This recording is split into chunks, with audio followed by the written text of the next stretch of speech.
Sabe aquelas mensagens que grudam na cabeça da gente? Aquelas que, mesmo depois de séculos, milênios, ainda parecem, sei lá, que foram escritas ontem? Totalmente. E muitas vezes o segredo não tá só no o quê, né? Mas no como. Exato. E hoje a gente vai mergulhar na obra de um mestre absoluto dessa arte, o profeta Isaías. Um verdadeiro artista da palavra. Recebemos um material fascinante, uma análise textual que trata o livro de Isaías não só como um texto religioso, mas como o auge, o pico da literatura hebraica. Uhum. Então, nossa missão aqui é tentar entender qual era o segredo dele. Como é que ele conseguia usar imagens tão simples, da natureza, da agricultura, para falar de temas tão complexos como justiça, pecado, esperança, de um jeito que ecoa até hoje. É uma ótima pergunta, porque ele realmente era um artista. O material que a gente analisou deixa isso muito claro. Isaías não estava só transmitindo uma mensagem. Ele estava criando um universo de imagens. Exato, ele pintava com palavras. E a tela dele era algo que todo mundo nessa audiência entendia. Profundamente. A terra. A terra, certo? Para aquele povo, a terra de Canaã não era só um pedaço de chão. Era um presente divino, um sinal da aliança. Fé e terra era uma coisa só. Entendi. Então, quando ele começa a falar de uma vinha ou de um campo, ele não está só usando uma metáfora bonita. Ele está tocando no coração da identidade daquele povo. E ele já começa com os dois pés na porta, né? A primeira grande imagem que o material explora é da acusação contra Israel. E não é nada sutil. Nada sutil, é quase um soco no estômago. Totalmente. Ele não chega e diz de forma burocrática: vocês foram ingratos. Isso não teria impacto nenhum. Claro. Em vez disso, ele cria um drama familiar. Ele diz que Deus criou o povo como um pai cria seus filhos, com todo amor, todo cuidado, e em troca recebeu rebeldia. Uma imagem universal. Qualquer um sente o peso disso. Exatamente. Certo, a imagem de filhos rebeldes é forte. Mas ele não para por aí. Ele escala a ofensa de um jeito curioso. Por que trazer animais para a história? O que isso adiciona? Ah, aí é que tá a genialidade do insulto, por assim dizer. Do insulto? Gostei. A humilhação era o objetivo.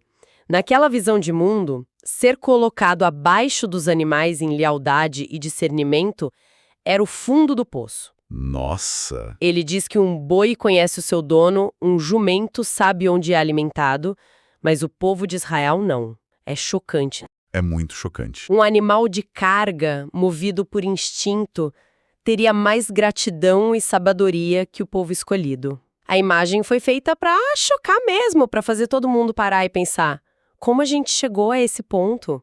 É uma degradação moral completa. E essa ideia de algo que apodrece por dentro continua, porque ele também descreve o pecado como uma doença, certo? Sim, e de uma forma muito gráfica, quase, médica. O pecado não é um ato isolado, é uma infecção que tomou conta do corpo inteiro da nação. Uhum. A descrição é que da planta do pé à cabeça não há nele coisa sã. É uma imagem de putrefação mesmo. Pesado. E o mais interessante é que essa imagem de corrupção interna não é exclusiva dele. O nosso material faz uma conexão incrível com a filosofia grega. Lembra que Platão usava uma imagem parecida para descrever a alma dos tiranos? É verdade. Dizendo que eram cheias de úlceras. Exato, a ideia é a mesma. O mal não é uma mancha na superfície, é uma doença que consome por dentro. E no meio de tanta imagem pesada de doença de animais, ele joga um contraste de cores que é muito poético. Sim. A ideia é de que os pecados são escarlates, mas podem ficar brancos como a neve. E os líderes corruptos, prata misturada com escória e vinho aguado.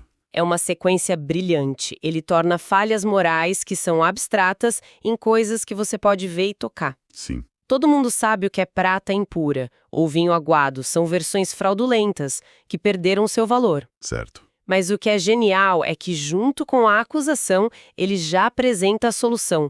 Ao chamar a prata de impura, ele invoca a imagem do purificador, do ourives. Ah, entendi. Deus não é só o juiz que condena, mas também o artesão que pode queimar a escória e restaurar o valor original do metal. A destruição não é o fim da linha. Purificação é. A purificação é.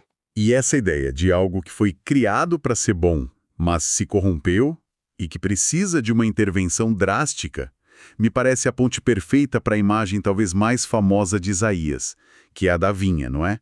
A vinha. É quase a mesma história, mas contada em outra escala. Exatamente a mesma lógica.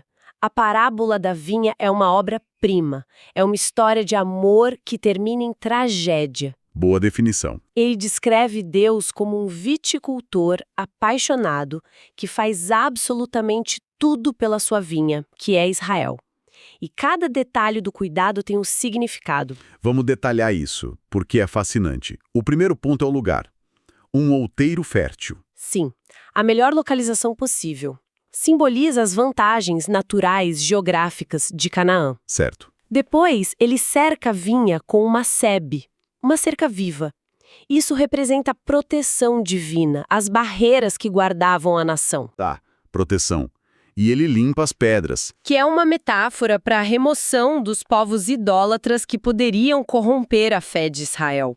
E, finalmente, o mais importante, ele planta as melhores vides. As mudas da mais alta qualidade. Exato, uma referência à aliança com Abraão, a origem nobre do povo. Ou seja, o cenário era perfeito, não tinha desculpa para dar errado. E depois de todo esse trabalho, todo esse investimento, o viticultor espera colher uvas doces, de qualidade. E o que ele encontra? Uvas bravas, azedas, imprestáveis. E é aqui que a poesia de Isaías atinge outro nível.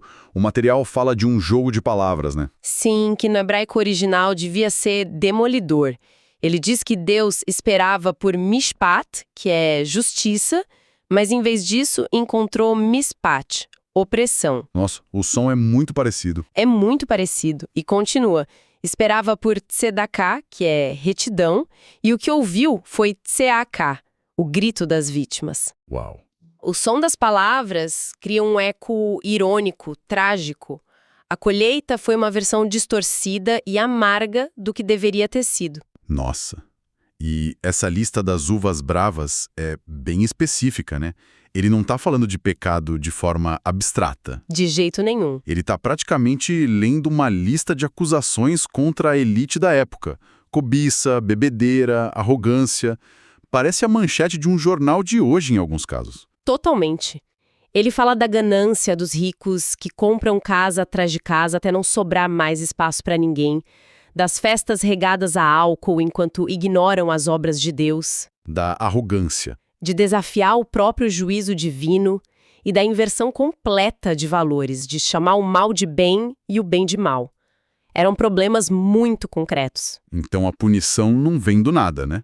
É a consequência direta, quase óbvia, de tudo isso. É a conclusão lógica. Se a vinha não produz nada de bom, o viticultor simplesmente desiste dela. Ele diz: vou derrubar a cerca, a mesma cerca que simbolizava a proteção divina. A proteção que se vai. E sem essa proteção, a vinha fica vulnerável para ser pisoteada, devorada por animais. É uma profecia assustadoramente clara das invasões estrangeiras, da Assíria, da Babilônia, que viriam a destruir o reino. Ou seja, a invasão não seria um acidente da história. Seria o resultado direto da quebra da aliança, o fruto inevitável daquelas uvas bravas. Fica muito claro que ele não era só um profeta, ele era um estrategista da comunicação, um artista. Sem dúvida. O material que a gente leu o coloca como o apogeu da arte literária hebraica. E tem uma comparação que eu achei incrível. São Jerônimo, um dos maiores intelectuais da antiguidade, o comparava a Demóstenes, o maior orador da Grécia. Isso dá uma noção do calibre do sujeito. Dá uma noção exata. E o estudo que nos baseamos meio que abre a caixa de ferramentas literárias de Isaías. Ah, isso é ótimo. Sim, listando as técnicas que ele usava. É impressionante. Primeiro, o óbvio. O uso de imagens e ilustrações, como as que a gente acabou de ver. Certo. Depois, metáforas muito fortes, especialmente de fenômenos da natureza. Inundações, tempestades, para descrever a força do juízo de Deus. E ele também não faz só monólogos, né? Ele usa diálogos, perguntas. Isso deixa o texto muito mais dinâmico. Sim, ele cria drama. Em vez de só afirmar, ele pergunta: a quem enviarei? Quem há de ir por nós? Isso força a audiência a se sentir parte da cena. Verdade. Ele também é mestre da antítese, do contraste, como a gente viu no Escarlate que vira neve. E, claro, os jogos de palavras, a tal da paronomásia, que mostra um domínio da língua que é pura arte. E tem um dado no material que eu achei simplesmente absurdo, no bom sentido. A gente pensa em vocabulário, mas o de Isaías era de outra categoria. Totalmente. O estudo aponta que ele usou 2.186 palavras diferentes. É muita coisa. Para a gente ter uma ideia, isso é mais do que o livro inteiro dos Salmos. É como se um pintor tivesse o dobro de cores na paleta em comparação com todos os seus contemporâneos. A capacidade dele de expressar nuances era literalmente incomparável. Isso explica muita coisa. Essa riqueza de ferramentas permitia que ele fizesse algo que o material descreve muito bem. Ele se movia com uma velocidade impressionante entre o desespero e a esperança. Exato. Num capítulo, ele está descrevendo a aniquilação total e no seguinte ele pinta um quadro da redenção mais glorioso que se pode imaginar. Ele te leva ao fundo do poço e depois... te eleva às estrelas. É por isso que a análise conclui essa parte com uma frase muito forte. O livro de Isaías é o evangelho anterior ao evangelho. Uau! Porque ele prenuncia não só eventos, mas esse ritmo de queda e redenção que é central para a fé cristã. E falando em esperança, depois de tantas imagens de juízo, de destruição, a análise termina com uma parábola mais curta, que funciona como um respiro, um consolo. A parábola do lavrador. A do lavrador. Que é de uma sabedoria imensa. De novo, ele volta para o campo, para o cotidiano, para explicar algo divino. E qual é a ideia? A ideia central é simples. Um agricultor não fica arando a terra para sempre, sem motivo. O ato de arar, que é violento, que revolve o solo, tem um propósito: preparar a terra para a semente. Para a colheita. Não é destruição por destruição. E tem um detalhe que eu achei lindo. O agricultor não trata todas as sementes do mesmo jeito depois da colheita. Exato. Na hora da debulha, de separar o grão da palha, ele usa ferramentas diferentes. Para os grãos mais duros, ele pode usar um instrumento mais pesado, até uma roda de carro. Mas Para as sementes mais delicadas, ele usa só uma vara, um bastão com cuidado. é uma metáfora sobre a proporcionalidade do juízo de Deus, então. Perfeitamente. A lição é que os juízos divinos não são arbitrários nem excessivos. São como as ferramentas do agricultor, aplicados na medida certa, para cada situação, com um propósito construtivo. E o mais importante, Eles têm um fim. O agricultor não debulha para sempre, e Deus não pune para sempre.